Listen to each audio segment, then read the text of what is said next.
Calvin Hoffman, an American press agent, theatre critic and writer, is regarded the key influencing pioneer of the Marlowe Shakespeare authorship theory. In 1955, he fully developed this theory in his book, The Murder of the Man Who Was Shakespeare.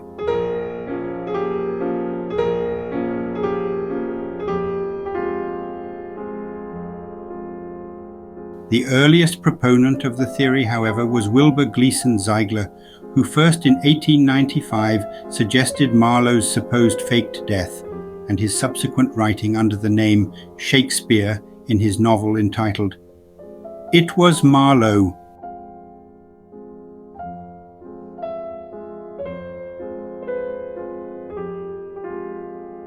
To honor Calvin Hoffman, the text contrasted by him in 1955 from Marlowe's Tamburlaine and Shakespeare's works are partly compiled here again.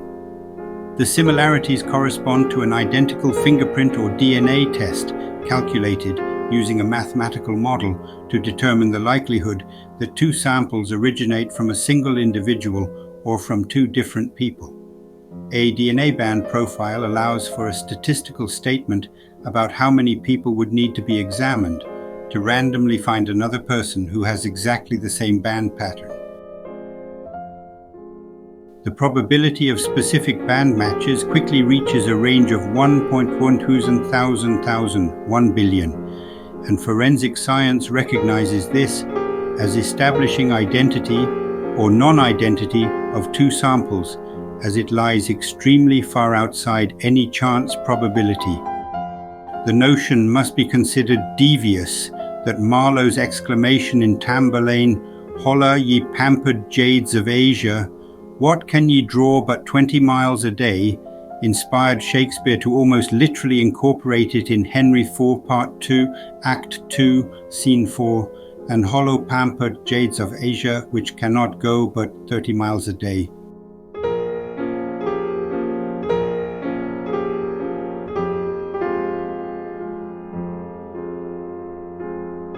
Be aware that in 2016 the New Oxford Shakespeare Project reached a thrilling consensus that Marlowe participated in writing the Henry VI trilogy and more as a co-author.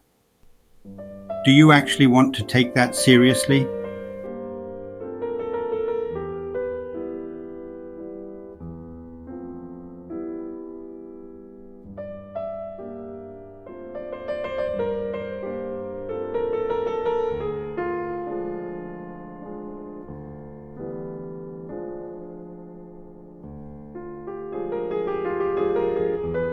Holla, you pampered jades of Asia, what can you draw but 20 miles a day?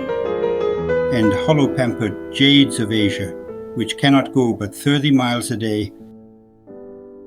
Where beauty, mother to the muses, sits and comments volumes with ivory pen, taking instruction from thy flowing eyes. Read over the volume of your Paris face and find delight writ there with beauty's pen, and what obscured in this fair volume lies, find written in the margin of his eyes on the shining face. The glory of this happy day is yours. To part the glories of this happy day. Whose eyes are brighter than the lamps of heaven. The brightness of her cheek would shame those stars, as daylight doth a lamp her eyes in heaven. Ah, shepherd, pity my distressed plight. Comfort his distressed plight.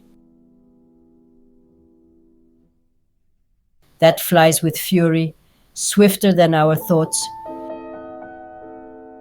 Thus, with imagined wing our swift seen fly, than that of thought, as tediously as hell, but flies the grasps of love Troilus with wings more momentary swift than thought.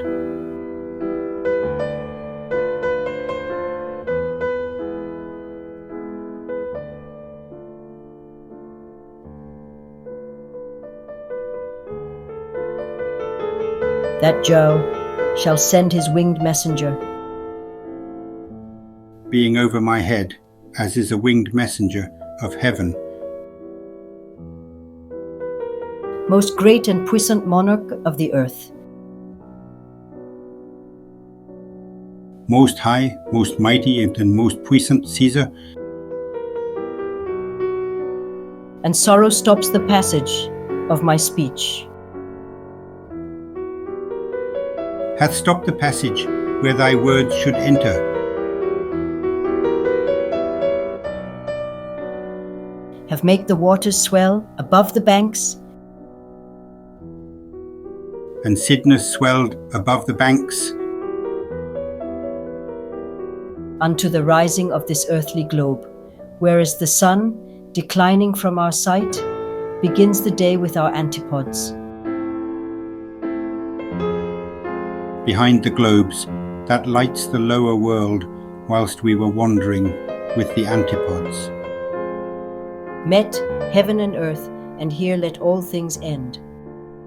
Vile earth to earth resign, and motion here.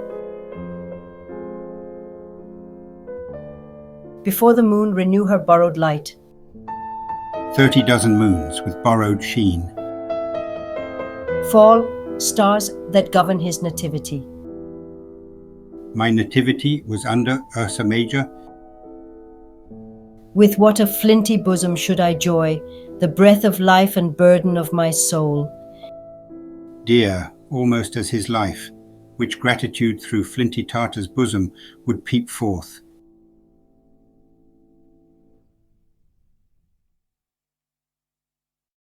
In frame of which nature hath framed strange fellows in her time, hath showed more skill. When nature framed this piece, she meant thee a good turn. Nature never framed a women's heart of prouder stuff. from whence the stars do borrow all their light. As the moon does, by wanting light to give, but then renew, I could not like the moon. There were no suns to borrow of.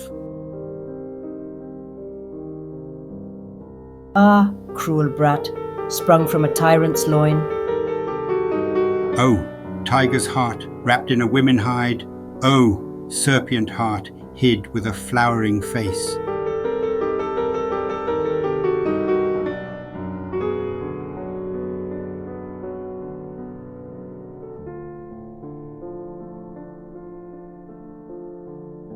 Until my soul, dissevered from this flesh, shall mount the milk-white way.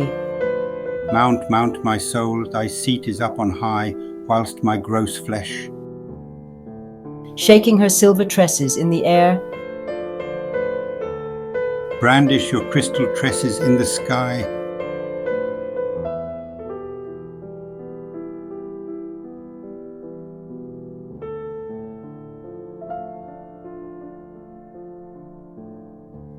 then haste, Corso, to be king alone, that I with these my friends and all my men may triumph in our long-expected fate. Haste me to know it, that I, with wings as swift as meditation or the thoughts of love, may sweep to my revenge.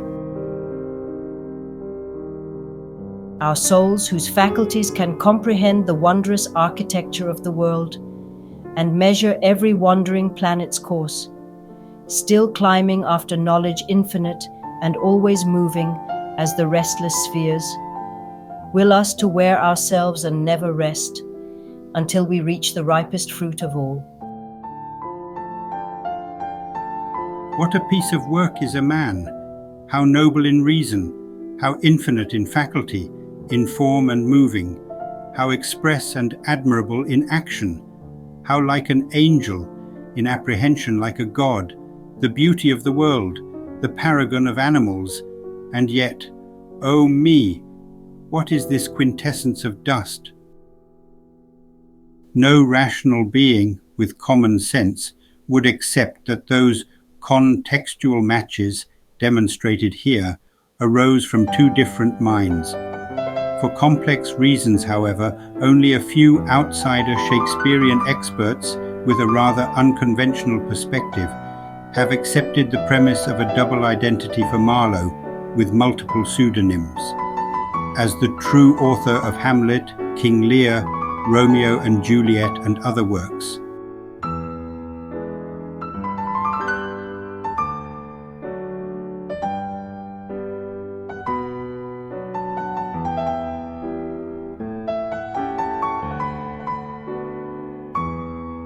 You should ask yourself about the reasons why so few people, including the experts, seem willing or able to imagine a historical situation in which a life-threatened literary universal genius only seemingly ended their life in order to continue living and writing with a multiplicity of pseudonyms. This is apparently beyond the imagination of most human brains.